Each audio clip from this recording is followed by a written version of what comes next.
we've trained for go for a long time. Go means performance. How much can you lift? How fast can you run? How far can you run? Very minimal concern about how aesthetically you look like. And I would say minimal only because whatever was a result of your training for go, like whatever muscle you gained, he has audio now. Yep. Sorry, Tim, we were on mute. Yeah. Whatever aesthetically you had for training for, can hear you now. Gotcha. Okay. Whatever aesthetically that you train, or however hard you worked, and the muscle that you gained from that is kind of what you had, right? There wasn't a specific purpose on trying to train specifically for how well you look, etc. Yeah, what your body looks like. Yeah. But, you know, I think like there was a certain point in my training where I was like, man, I feel like I should look fitter. Like I look fit, but you know, like I feel like I should look fitter because of how much I worked out. And it hasn't been until like, I guess the past year where we've implemented more bodybuilding into our programming that I'm like, oh yeah, I'm starting to see like cuts and definition in places where I'm like, yeah, now I get it. But it's actually enhanced, you know, the other pieces as well. So I wanted to talk to you about, you know, kind of like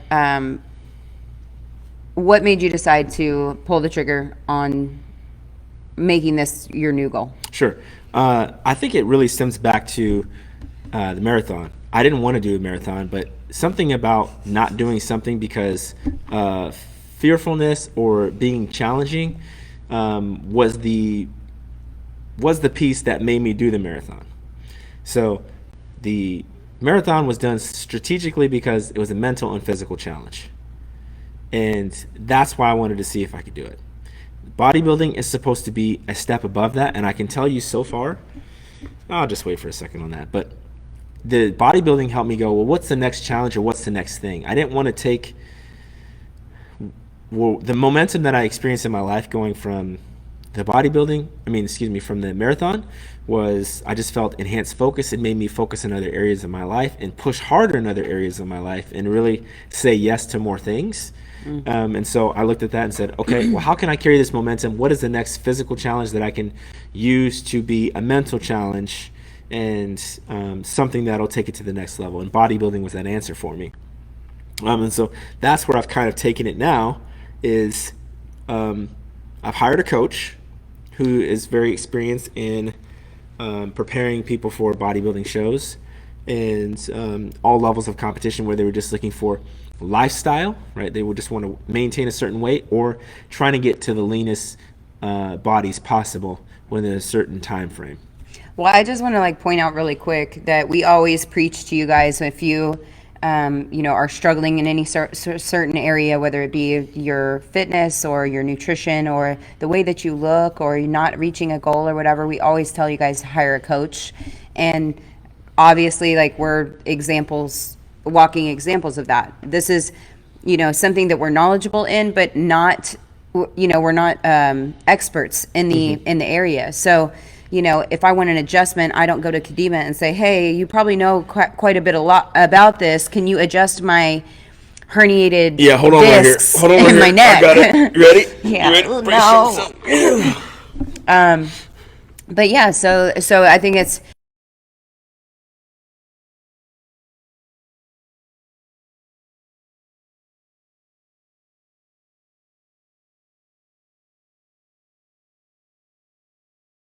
you have the best connection with. I think those were all key factors in how he picked his coach. Yeah, I mean, exactly. I interviewed a few coaches and I wanted to get with someone who understood my goal. And my goal wasn't to win, you know. Say, of course, I want to win. Yeah, I'm like, why? But that's not my goal. You can't make your goal winning. We are winners. You will win. I get it. Kind of. My goal is to, in the same way that I treated the marathon, hey, I had a goal that I wanted to achieve of this, but my main goal was to leave no stone unturned, do everything possible within my ability to choose to do the best that I can, and leave no doubt of that. And I did that. I did that. I mean, I absolutely did that. I did it so hard that I had to stop running. I should have stopped running 3 weeks before. Had we known, I would have stopped running 3 weeks before, and it could have turned out to be a better date on the day of, right? I was essentially, at some points, we were overtrained and didn't get enough rest and etc. So, I mean, I put everything out there could possibly, right? And the same in this scenario, and is to put as much work and effort in everything possible to leave no stone unturned. And I can leave, from that moment going, I did the best that I could. And if I enjoy it so much that I'd want to do another one, so be it. Right now we're going to do one and we're going to see how it goes. I want to ask you, what is some things that you have learned from a training perspective that are new to you? Like, you're like, oh, that's a new ideology, or that's something I haven't trained before, or like some from an actual what you're doing in the gym, not nutrition, just in the gym. What is some things that you have taken away so far? Okay. Think about an artist who deals with clay. An artist who deals with clay will structure things a certain way. If something is small over here, they add a little bit of extra clay. If something is bigger over here, they take a little bit of extra clay. I have to do that in real life. So based upon what they say the poses are that I have to do, I have to build certain muscles to match the rest of my body. And so I've learned in my training, hey, these are extremely behind. We have to train these more.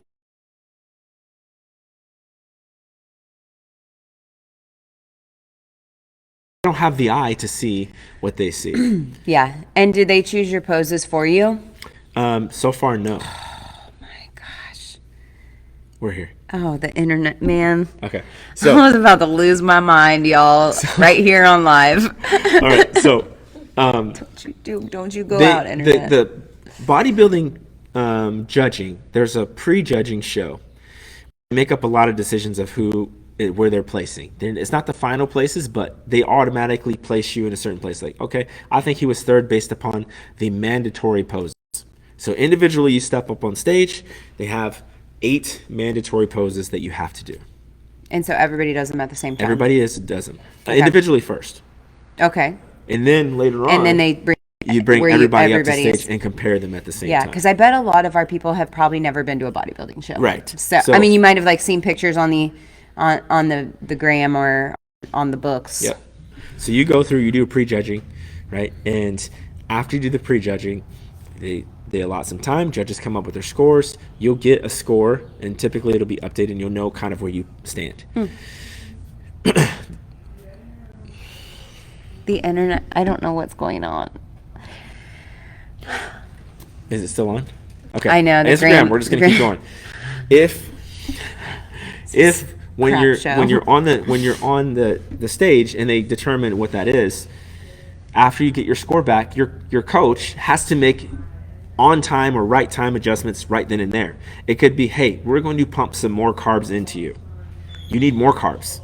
And so, okay, I'm not filling up as much as I need to. I could pump some more carbs in or whatever it is, because your body will change within hours of whatever stimulus that you've had. And then we have to do it again on stage with all the people. Have you talked about like pre-show, like dehydrating yourself and like kind of what that looks like? We haven't even gotten to that point at all. Okay. It's dangerous, man. Not at all. It's kind of like when a fighter has to cut weight. That's what it kind of seems like. But I mean, when it's interesting because I've been to shows and like nobody seems like out of their mind. There is some, but you're seeing kind of more backstage stuff, and I think you'll see somebody who may have a cramp, but they don't display it on stage or something like that. They kind of they cramp up on stage, like being so this happens. dehydrated. I'm Absolutely. sure. Yeah, Absolutely. because you're flexing and it just. For so long. Yeah. The other thing that is flexing is really, really hard. It's underratedly hard. To hold it. To hold it and not just, and to flex everything. Yeah. It's the ultimate act of coordination. Your calf, if I'm doing what's called a side chest, your calf has to be flexed in a certain position. So I'm here, my calf has to be flexed in a certain position. If my chest is up here it could be making my chest not look as good if my chest is down here or my arm is right here. So you're just And so I have to memorizing find exact- this position consistently all the time. It is way more in depth of a sport than I ever imagined, and I knew some certain things already on it, but it's taking it to a whole nother level. A whole nother Do you level. ever practice poses like in the middle of your workouts? Yes. Like in between Yes. sets? Yes. But not all the way. It's usually to make a better connection to see if I can get certain things to move. Yeah, it's hard. So it's difficult. I mean, even we were trying to get the lat spread, like, you know, trying to make the connection, and it's like I just couldn't do it. Like I'm like, and I'm pretty aware. It's just like you have to really work on making that mind muscle connection. But I feel like that being able to control all of those things is going to help you in you know, in your training in here. Oh, for sure. Oh, absolutely. Yeah. I think the other thing that I would want to just express with anybody who's ever considered anything like this is the difference between marathon training, and this is kind of what I wanted to say to this point now. The difference between marathon training and bodybuilding, okay? Marathon training, the workouts are hard because they're long, right? They're an hour and a half, 2 hours. If you don't warm up very much, they're like, I warm up. Totally Every warm up. time- Like the every- first like 3 miles was a warm up. yeah, exactly. For me, it was an hour warm up every time we did. Every training run, an hour warm up. Get stretched to get Yeah. feeling good. 2 warm up runs, which almost added up to a mile of running before I did the warm up miles. I wanted to feel really, really good. Me too. And so you have all that cool down stuff. And so the training was that. My eating was still very consistent. I still prepped food during the week, but my weekends really kind of almost like I'd eat breakfast the same, and then after that I wouldn't really eat for several hours, and then I'd just completely demolish anything in its path at night. I was like a tornado, and I was going to eat anything I wanted, and that would spill into Sunday. I usually wouldn't eat breakfast on Sunday, and I'd be like, I feel like French toast right now. And then I'd go, there's a cookie right here, I'm gonna eat that cookie too. Oh, man. And so I would have no control over how I Yeah. ate for those 2 days, essentially. Really a day and a half, so to speak. Bodybuilding, no, that is not the case. I'm constantly on the edge of hunger. My meal timing in between my meals has to be strategic. If I wait too long to eat, I can tell my energy gets low, and I can tell that sometimes if I don't have enough water, I'm dehydrated. It becomes very more important for me to fuel my workout, so I have energy for that workout or etc. Also, I have one meal a week that can be not on schedule, and there's a range of calories that I can have for that meal. Oof. It is no longer Everything. hey, throw it all down the hatch, etc. And then I must go back to that consistent eating the next day. I also have to weigh myself every single day. We're establishing, the coach is trying to go, okay, metabolically you respond to fats this way, or metabolically you respond to carbohydrates this way, meaning I burn carbohydrates better or I burn fats better, one of the two. Right? So one of the things is happening there, and he's trying to decide which one of those is. And then he says, okay, hey, good job this week. You're seeming to come down in weight. So every week we're looking for a trend or a trajectory in the lowering of weight. I can tell you, as my body fat is getting leaner, I'm having more crazy cravings all the time. Everything sounds good. Almost everything. We're Like mixing weird stuff together sounds good. not just mixing weird stuff together. It's just anytime somebody mentions anything, Oh, food, just period. anytime. Okay. It's like, wow, that sounds delicious. Wow. So, and It's different. so the lower the body fat that I get, the more that continues to happen. And they talk about this phenomena is that once you get below a certain body fat percentage range, it stops being easy to gain muscle, and you're really holding on, right? And your hormones are going crazy. It becomes more difficult to sleep. And so all of these things are cascading as you go along. Like it only Sounds gets more difficult. Horrible. And the thing is that I know all this is sounding terrible. I'm like, yeah. is that it's 24/7. It really is. It is a 24/7 sport.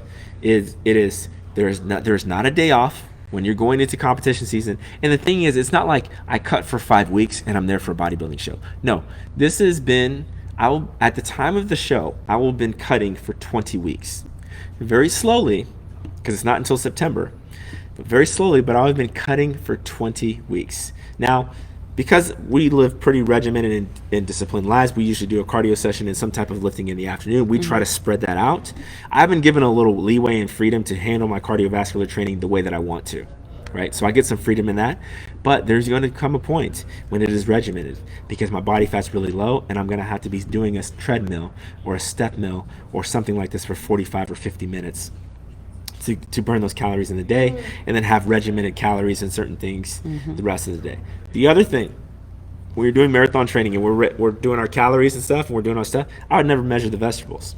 I was like, I'm just gonna put as many vegetables in here. And we as I tell want. y'all, vegetables are free. Vegetables, hey, they ain't free in bodybuilding. Okay? But they're free right now for me. So I just eat as much as I want. I have to measure them. I have to count them Yeah, as I don't part of the even count equation. them. Here's something else I learned, interesting nutritionally in bodybuilding. This blew my mind. Okay, hope you're ready for this, people. All right. They tell you that fiber, right? There's certain parts of fiber that are indigestible. That's incorrect. There are some pieces, but very little. The rest of it, okay, is absorbed in the small intestine and large intestine. It is then transported back to the liver as fat. So your fiber gets turned into fat and is processed by the liver. I never knew that. Yeah. And so when I asked this question, hey man, can I eat as much vegetables as I want? So I was looking for leeway. He's like, no, you can't because of this. That was within the first week. I was like, I'm so shocked by this sport. I've already learned something brand new. This is incredible. Give me more. You know, it's 24/7, right? I thought about what I was gonna eat meal-wise. Like, I only have one more meal here, and if I don't have that other meal, something bad could happen. Like, lives could be destroyed. I could turn into a tornado. Like, I have to have a meal here.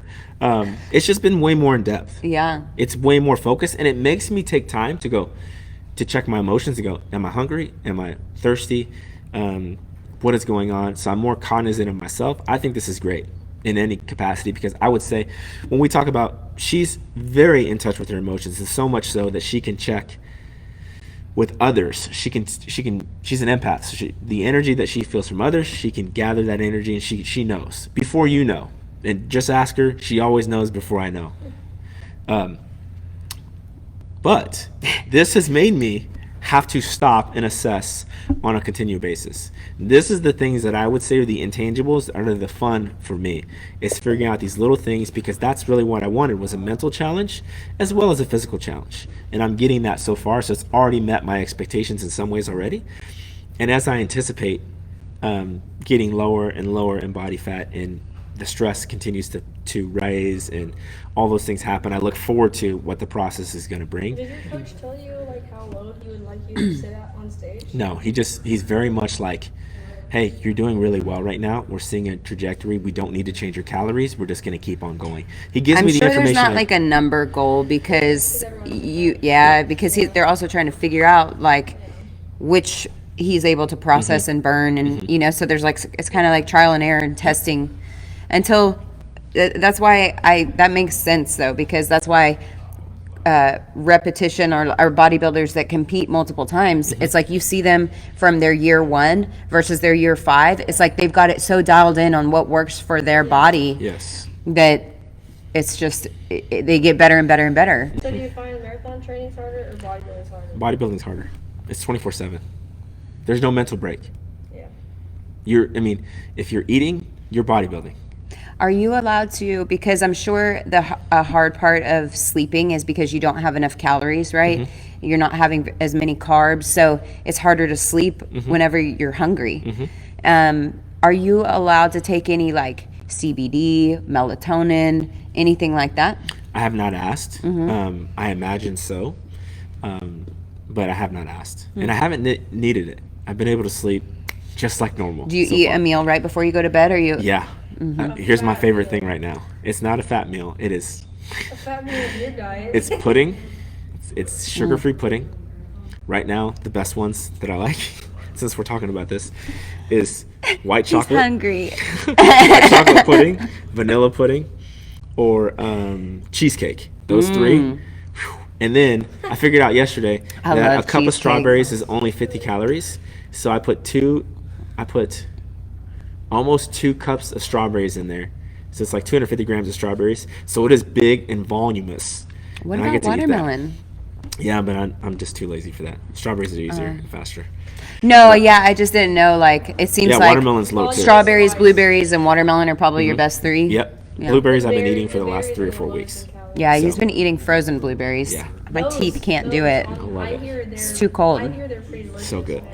I But- tried. I Yeah. haven't tried them.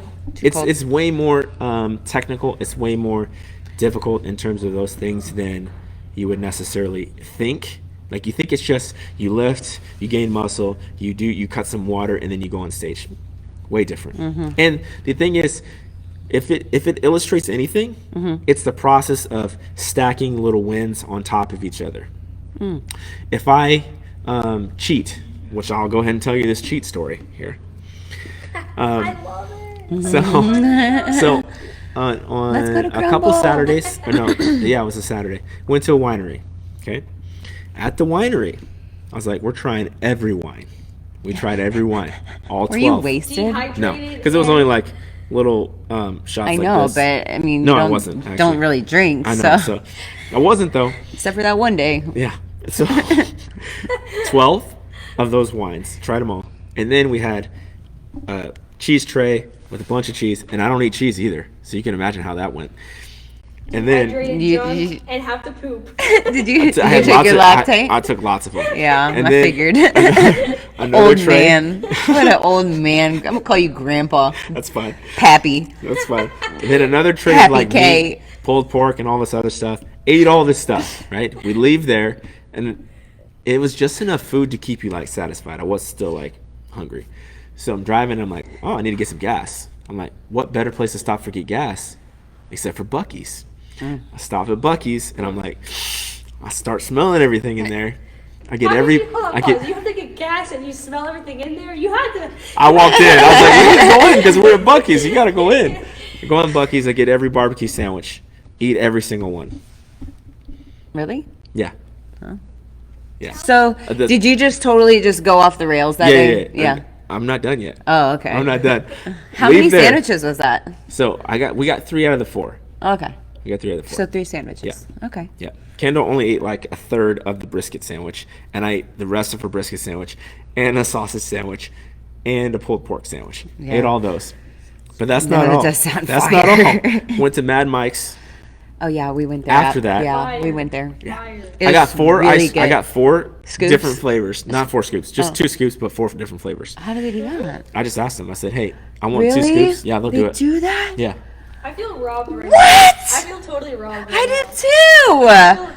I'm like, you got 4 scoops? Dude, I would have just been like, hey, I want a quadruple scoop on a cone. Find out how to freaking fit it on. No, I didn't say quadruple. I just said, "Hey, will you do mini scoops and put it on there so I can taste more flavors?" The last time we got 2 scoops, we got a double scoop, and she was like, I think next time I'm gonna get 3.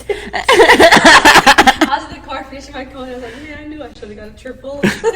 So after the ice cream, I was like, "I'm done. I'm completely done." Next day, we go to brunch, and there's this place in South Lake called Mangoes. I have cinnamon roll French toast, and Yum. so I get the cinnamon roll French toast. She gets a skillet so with like good. chorizo and jalapenos and peppers and all I'm this getting stuff. hungry.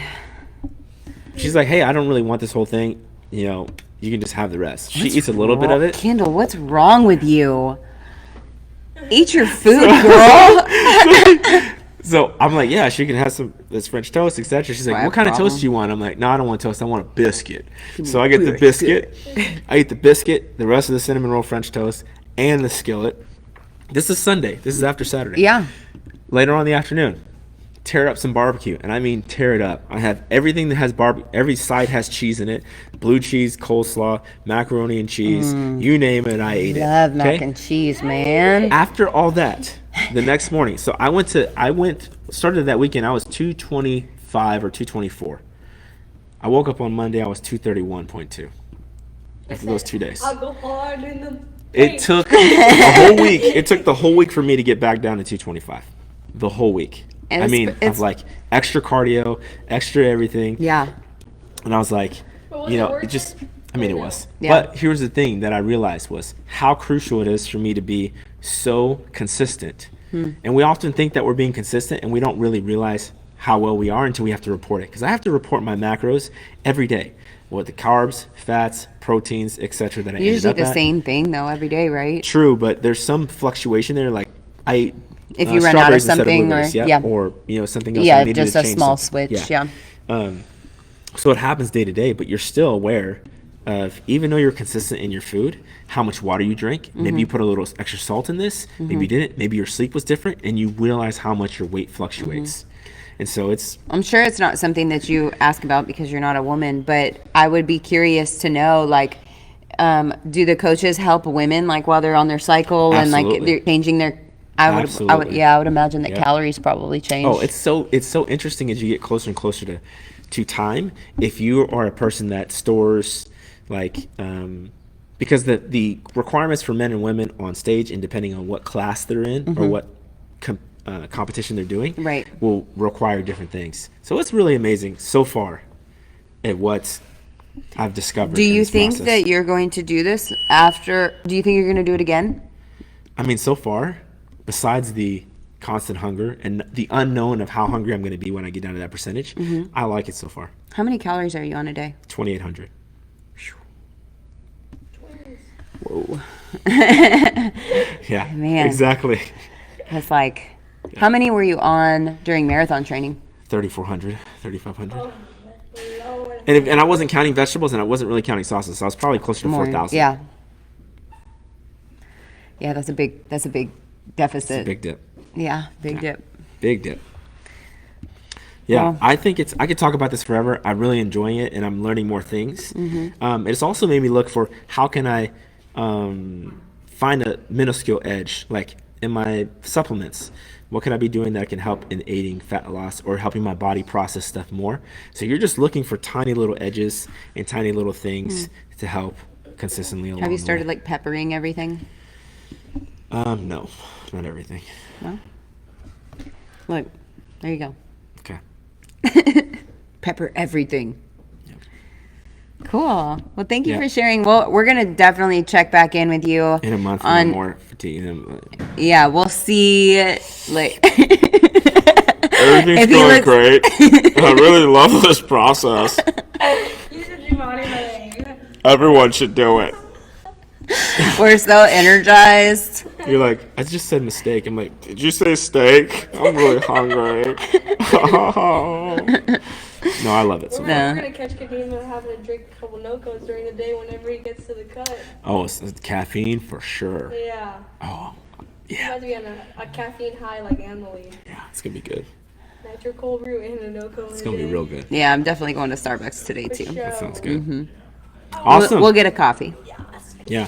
Thank you guys so much for tuning in. Sorry, Facebook. I don't know if this video is still going on Facebook or It says not. it is, but, We cannot see Yeah. I don't know if it's. and I was definitely afraid to refresh that. Yeah, I don't know what's happening. Yeah. But hopefully y'all could see this and hear this. Yep. What's up, Bruno? Thanks for joining our show.